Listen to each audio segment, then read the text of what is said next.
Aujourd'hui, nous allons faire un exercice assez particulier qui diffère un peu de ce que nous avions l'habitude de faire. Nous allons justement lire des tests dans le cadre des nuits de lecture qui ont démarré depuis hier 21 janvier. Et les tests que nous allons lire aujourd'hui sont des tests qui ont été sélectionnés dans le cadre d'un petit concours, le concours de Label A. Qu'est-ce que c'est que Label A? Je suppose que vous vous posez déjà des questions. L'initiatrice de Label A sera avec nous sur le plateau très bientôt pour nous en dire plus. Mais nous allons, voilà, la devancer un peu, mettre un peu la charrure avant les bœufs et commencer donc par lire les 10 tests. Et je ne suis pas seul sur ce plateau, je suis avec Claude Léo, elle est autrice, elle est poétesse. Elle va se charger donc de nous lire deux de ces tests. Claude, bonjour, Bonjour Epainette, ça va? ça va et toi? D'accord, oui, ça va très bien. Alors, comme je le disais tantôt, je suis avec Claude. Elle va se charger de nous lire euh, deux tests parmi les 5 tests lauréats du petit concours de Label A. Si je ne me trompe pas, c'est que Claude, tu dois nous lire le test spleen Exactement. de De Bernardine Bernardine Aquaquintoso Aquaquintoso et le théâtre. et un test de théâtre. Je crois que ce test est un récit. Le théâtre? Non, le premier Ah oui, test, oui, oui, c'est un oui, récit. Et exactement. voilà, le second test que tu vas nous lire, c'est du théâtre, C'est justement. ça. Le titre de la pièce, c'est Tirailleurs à la retraite, Paris vaut bien un village. D'accord. Donc voilà, chers auditeurs, vous l'auriez compris, nous aurons à écouter tout à l'heure deux tests, un récit et une pièce de théâtre. Claude, voilà, je vais te laisser nous faire découvrir d'abord le premier test. Spleen. À Gouécon, je suis né. Ce nom qui, dans notre langue, signifie là où la vie prend tout son sens. Et c'est vrai. À Gouécon, la vie ne se dit pas. Elle se ressent, elle se respire, elle coule dans les veines comme l'eau claire de la lagune. Le matin, le chant du coq était une promesse de jour plein, simple, beau. Les femmes riaient déjà au loin, leurs voix se mêlant au fracas doux des pagaies dans l'eau. Le feu crépitait devant les cases, et l'odeur du bois brûlé se mariait à celle des poissons grillés. À Gouécon, les femmes ne s'effaçaient pas. Elles portaient le monde sur leurs épaules. Leur rire couvrait le vacarme des pirogues. Leur courage n'avait besoin d'aucune reconnaissance. Elles partaient au champ, à la pêche ou au marché, la tête droite, le cœur solide. Le soir, elles rentraient couvertes de poussière, de sel et de fierté. Elles n'avaient pas étudié, mais elles savaient compter les bénédictions. Les hommes, eux, n'élevaient pas la voix. Ici, un homme se reconnaissait à la douceur de son regard, pas à la dureté de sa main. Celui qui osait blesser une femme perdait l'honneur de son nom. Et le Zangbeto, le gardien de la nuit, le rappelait à l'ordre, devant tous. À Gouécon, on apprenait très tôt qu'aimer, c'est protéger. Et les enfants? Ah, nous étions les enfants de tout le monde. Un enfant à Gouécon n'appartient pas seulement à sa mère, il appartient au village tout entier. Quand j'étais petite, je pouvais courir pieds nus d'une maison à l'autre, manger ici, dormir là, sans jamais me sentir étrangère. Chaque voix m'appelait mon enfant, ma fille. Chaque regard me portait tendresse. Nous vivions libres, insouciants, baignés d'amour et de soleil. Nos sacs d'école, faits de vieux filets usés ou de sacs de riz, tenaient plus du trésor que du fardeau. Nous marchions des kilomètres pour rejoindre l'unique école du coin. Nos pieds nus soulevaient la poussière rouge du sentier, mais nos rires couvraient la fatigue. Nous savions déjà que savoir lire, c'était tenir le monde entre ses mains. Et chaque soir, Nous récitions nos leçons à nos mères. Ces femmes sans alphabet mais pleines de sagesse. Elles ne savaient pas déchiffrer les mots, mais elles savaient corriger nos fautes. Celles du cœur surtout. À Gwécon, on vivait. On vivait vraiment. Le bonheur n'était pas un luxe, c'était un état naturel, comme respirer, comme aimer, comme exister. Mais un jour, il a fallu partir. Quitter la lumière pour l'ombre. Quitter Gwécon pour Couton. Une ville dans la première syllabe. Cou veut dire mort. Le destin m'arrachait à la vie pour me jeter dans la survie. À Couton, le jour se lève sans promesse. Ici, le soleil ne réchauffe pas. Il brûle. Les rues grondent. Les visages se ferment. Les cœurs se taisent. Les enfants ne jouent pas dehors. Ils grandissent dans le béton, les yeux rivés sur les écrans. Ici, on apprend la peur avant la confiance. Un enfant qui entre chez le voisin est grondé. Un rire trop fort attire les regards. Et la joie, si elle existe encore, doit rester discrète. À Gwécon, la misère avait le sourire. À Couton, la richesse porte les bleus du silence. Les femmes roulent dans de grosses voitures, maquillées jusqu'à la douleur. Elles cachent leurs larmes sous des foulards de luxe. Parce qu'ici, pleurer, c'est perdre. Et quand un mari frappe, il n'y a plus de zangbeto, plus de justice, plus de honte.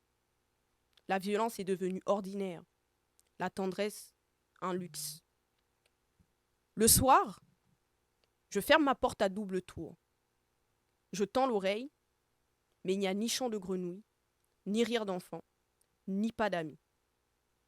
Seulement le bruit des motos, des klaxons, des moteurs. Ici, même le ciel semble pressé. Parfois, je rêve de rentrer.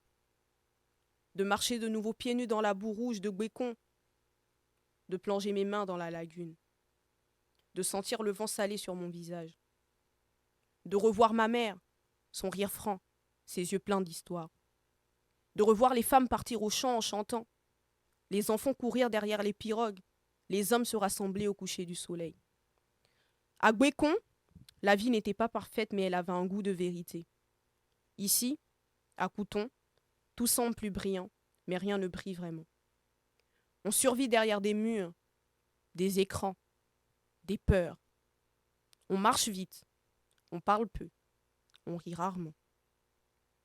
Et chaque soir, avant de dormir, je me demande, et si vivre, ce n'était pas respirer mais d'appartenir?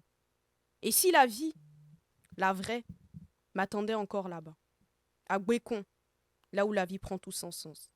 Bernardine Aqua Quintoso. Alors, très beau test et excellente lecture également. Exactement, c'est un très joli texte. Merci beaucoup, Claude. Alors, je tiens à rappeler que Bernardine, l'autrice de ce test, elle est béninoise. D'accord. Elle est enseignante, pédagogue.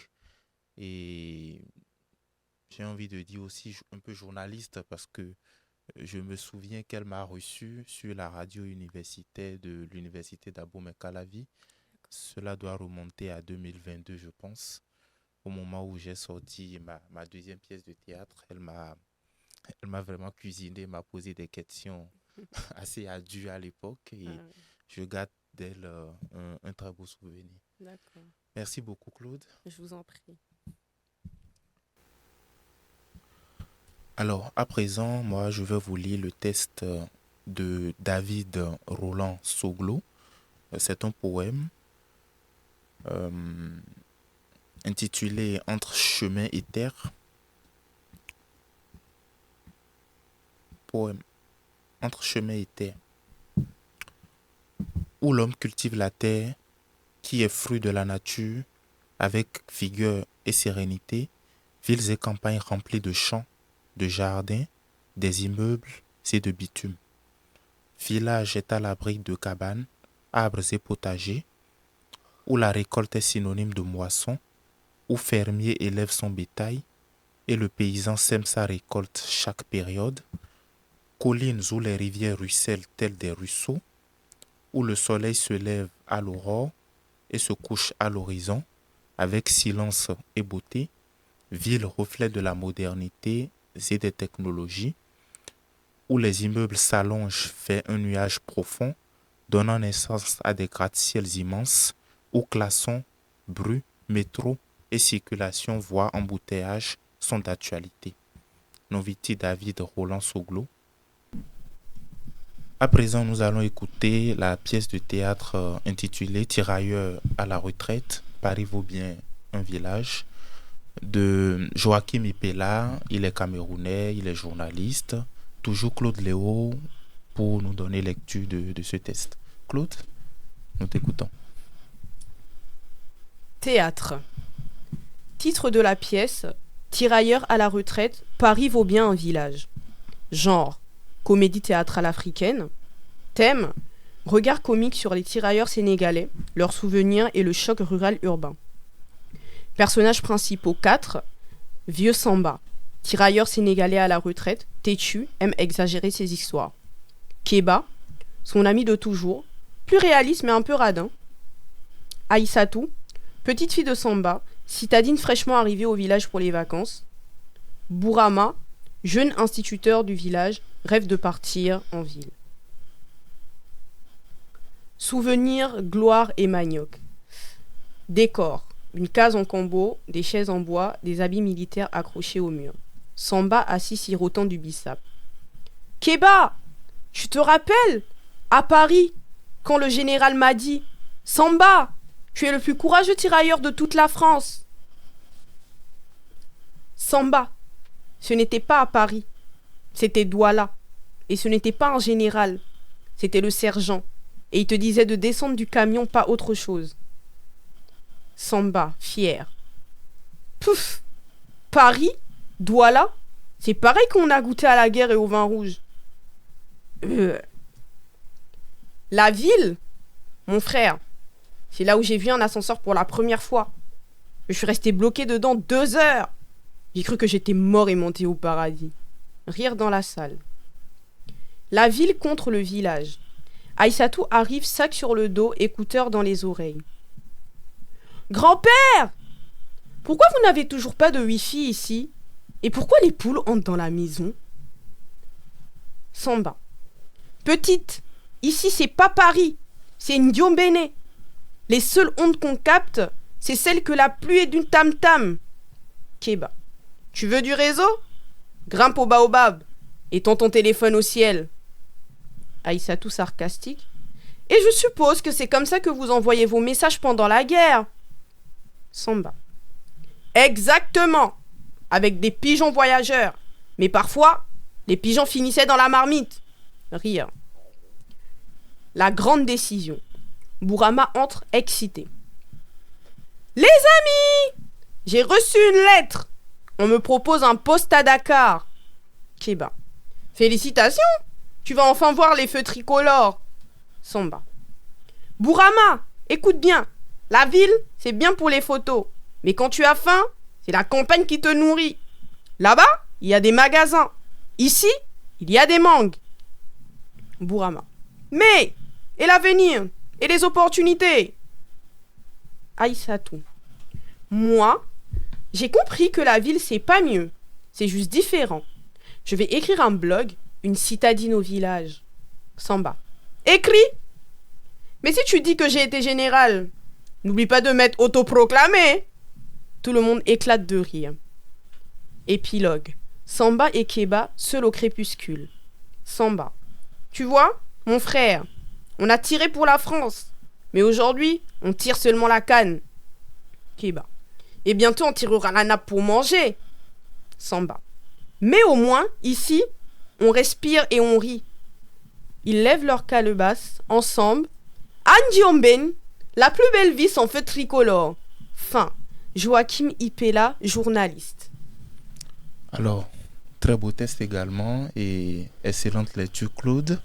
Ce n'est pas toujours évident d'alterner plusieurs voix à la fois au même moment et lire également les didascalies. Je trouve que c'est un exploit. Merci beaucoup. Aïlé, je ne sais pas ce que tu en penses. Je ne peux pas rajouter à ce que tu as dit. Merci à Claude d'avoir prêté sa voix pour ce beau texte, effectivement. Un texte très enjoué, dynamique, et comme on l'a vu, avec beaucoup d'humour, mais beaucoup de vérité également concernant notre société, cette dualité entre la campagne et la ville. Ok. Merci beaucoup. Nous allons sans transition poursuivre avec un autre texte, cette fois-ci un récit. Il est de Andrade Maria. Le texte est intitulé Entre ville et campagne et c'est du coup Aïlé même qui va nous en donner lecture. Voilà, Aïlé, je te laisse. D'accord, merci Painette. Alors, Entre ville et campagne de Maria Andrade, donc, de Cap-Vert. Je suis née là où la terre embrasse la mer, dans une petite île où les campagnes ont le goût du sel et les villes le parfum des rêves qu'on murmure au vent. Entre le calme des plaines et le tumulte du port, j'ai appris très tôt que le monde se tisse de contrastes et que l'identité, c'est un pont entre les deux. La campagne, c'est mon berceau. Le bruit du pilon au matin, les rires des enfants dans les champs, les manguiers qui penchent pour écouter nos secrets. Là-bas, la vie avançait au rythme du soleil. On apprenait la patience, le respect du temps, le langage du vent. Chaque geste avait un sens. Chaque regard portait une histoire. Les femmes chantaient la force, les hommes parlaient peu, mais leur silence valait des poèmes. Puis un jour, la ville m'a appelée. Une autre ville, plus loin, plus grande. Ces murs gris m'ont paru froids, mais derrière leurs fenêtres, il y avait aussi des cœurs qui rêvaient. Paris, Saint-Ouen. Les immeubles comme des montagnes, les métros comme des fleuves souterrains. Et moi, petite fille des campagnes, apprenant à danser entre deux mondes. Dans la ville, tout va vite, on court, on oublie parfois de respirer. Mais quand je ferme les yeux, je sens encore la terre rouge sous mes pieds. La ville m'a appris la modernité. La campagne m'a appris l'humanité. La première m'a donné des ailes, la seconde m'a donné des racines. Aujourd'hui, je suis les deux. Je porte la campagne dans mon cœur et la ville dans mes pas. Je parle avec la voix de mes ancêtres et j'écris avec l'encre de demain. Entre les klaxons et les coqs du matin, entre le béton et la boue, entre la nostalgie et l'espoir, je continue mon chemin. Celui d'une femme africaine, fière d'avoir grandi là où tout commence, au croisement du passé et du futur. Et si l'on me demande d'où je viens, je réponds, je viens d'un lieu où la ville et la campagne ne s'opposent pas. Elles se complètent. Elles s'aiment. Elles me composent. Alors, merci beaucoup Aïlé. Une lecture tout aussi formidable que le texte lui-même. Je vais essayer de rentrer un peu dans ma tunique de professeur et te poser cette question qu'on a l'habitude, nous autres, de poser aux apprenants pour simplement te demander, mais quelles sont les émotions que ce texte-là suscite en toi? Et qu'est-ce qui te parle particulièrement dans ce texte? C'est vrai, nous l'avons tous écouté. Et oui. Comme je l'ai dit, c'est un très beau texte, mais voilà, ce qu'il t'inspire particulièrement. C'est cette façon d'avoir, je vais parler de façon très poétique, d'avoir dansé avec la ville et la campagne. il y a eu beaucoup d'opposition dans les autres textes entre la ville et la campagne, une opposition originale, une opposition nécessaire, parce que c'est ce que la ville s'oppose à la campagne un petit peu. Mais dans le texte de Maria, il y a vraiment une cohérence, une danse. On commence par l'enfance, on raconte un petit peu ce qui se passe, et après on passe à la ville, mais avec le même engouement, la même joie, la même curiosité de découvrir et finalement de reconnaître que bien que née à la campagne, la ville aussi l'a formée et aujourd'hui elle est les deux. Et moi, je trouve ça formidable. Donc, une enfance qui a commencé au Cap-Vert, parce que Maria est capverdienne. Elle vit en France et ça s'est terminé en France. Enfin, ça continue bien sûr en France. Et son amour de son environnement est vraiment démontré dans ce texte. Et je trouve ça magnifique. Okay. Il m'a vraiment beaucoup touchée. Ok, donc on peut dire que c'est finalement un texte qui explore un peu l'harmonie des contrées, ville et campagne. C'est ça, c'est un bon mot, voilà, oui, tout à fait, l'harmonie. Finalement, les deux ne sont pas si opposés, mais on va trouver une complémentarité. C'est ça, tout à fait. La somme des deux l'a formé, l'a forgé, justement. Mais c'est vrai que dans tous les 5 textes, il y a cette complémentarité entre ville et campagne. À aucun moment, on accuse la ville, parce qu'aujourd'hui, on aurait tendance à dire oui, mais bon, la ville, c'est plein de béton, les gens ne s'écoutent pas, ne se parlent pas. Mais dans les 5 textes, on voit aussi bien l'amour pour la campagne que l'utilité de la ville. Mais dans le texte de Maria particulièrement, il y a vraiment cette articulation uniforme de danse, littéralement, et de l'amour de la vie aussi, qu'on ressent. C'est vrai que, disons, ni la ville, ni le village, rien n'a été particulièrement péjorativement stigmatisé, du tout. Tout a été mis au même pied. C'est pour ça qu'on a bien aimé ces textes. Justement. Alors, merci beaucoup Ayele. Mais je t'en prie.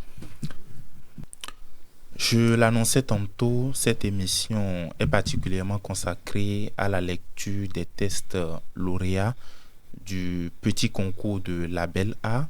Et vous vous demandez sûrement c'est quoi Label A. J'ai annoncé le concept au départ, mais sans trop expliciter.